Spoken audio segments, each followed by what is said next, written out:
बम्बई में एक से बढ़कर एक क्रिमिनल रहे जिनका खौफ पूरे देश में लंबे समय तक देखने को भी मिला है।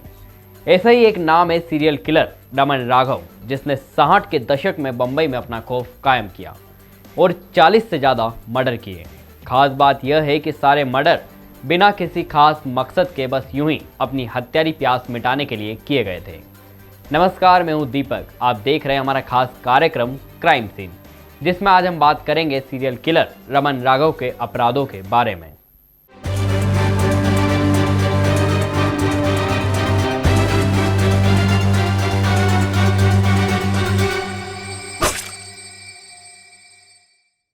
रमन के सभी विक्टिम गरीब ही थे और ज्यादातर फुटपाथ वगैरह पर सोते रहते थे।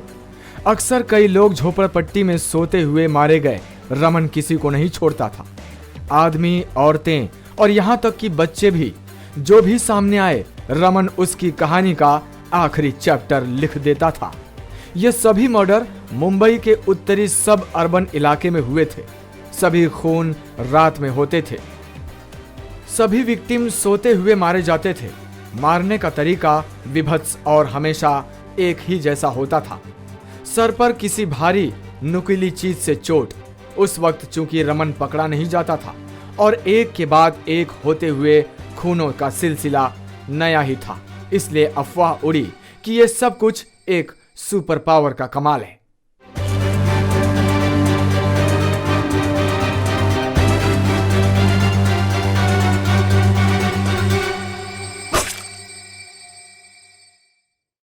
रमन के कहर के टाइम पीरियड में हर रात लगभग 2000 और कभी कभी तो उससे भी ज्यादा पुलिस वाले रात को पेट्रोलिंग किया करते थे।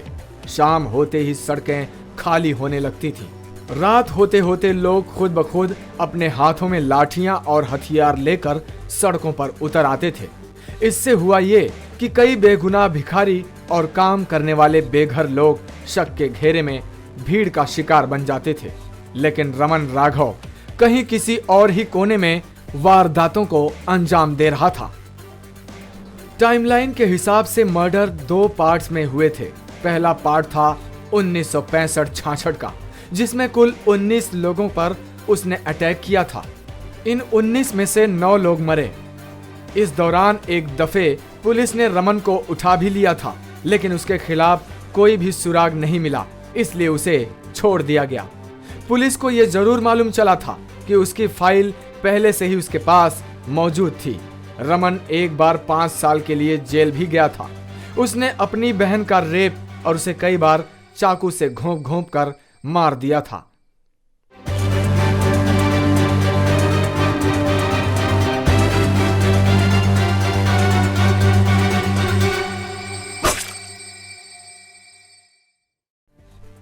दूसरा पार्ट हुआ 1968 में। इस साल में उसने घूम घूम कर कत्ल किए। इसी साल 27 अगस्त को उसके अटैक से बचे हुए लोगों के दिए गए डिस्क्रिप्शन के आधार पर बनाए गए स्केच से एक एलेक्स फियालो नाम के एक सब इंस्पेक्टर ने उसे पहचान लिया। उसे गिरफ्तार कर लिया। शुरुआती पूछताछ और इन्वेस्टिगेशन में मालूम चला कि उसके कई नाम थे। सिंधवी, दलवाई, तलवाई, अन्ना, थाम्बी, वेलिस्वामी, ये सभी उसके ही नाम थे। रमन राघव के अतीत के बारे में कोई जानकारी हासिल नहीं हो सकी। उस वक्त की रिपोर्ट्स के हिसाब से रमन राघव एक तमिल ब्राह्मण था। वो लंबे कद और मजबूत काठी का था। उसकी स्कूली शिक्षा न के बराबर थी और वो बेघर था। कहा जाता है कि उसने अपना बहुत सारा समय पूना के जंगलों में बिताया था।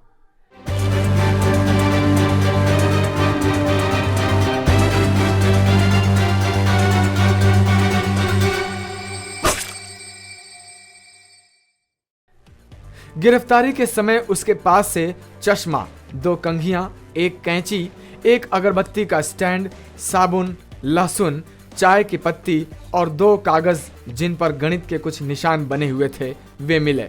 उसकी शर्ट और खाकी पैंट पर खून के धब्बे मिले। रमन राघव की कातिल के रूप में पहचान उसकी उंगलियों के निशान से हुई। रमन राघव की सजा को कम कर उसे मौत की सजा के बजाय आजीवन कारावास की सजा दी गई। ऐसा इसलिए क्योंकि मनोवैज्ञानिकों ने इसे मानसिक और बीमार डिक्लेयर कर दिया था।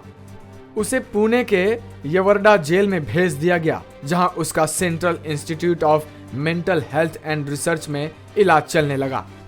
1995 में राघव की सस्यून हॉस्पिटल में किडनी की बीमारी से मौत हो गई थी। तो यह थी मुंबई के सीरियल किलर रमन राघव के जुर्मों की कहानी। ऐसे ही और क्रिमिनल की जुर्म से जुड़ी कहानी जानने के लिए देखते रहिए मृदुभाषी का खास कार्यक्रम क्राइम सीन।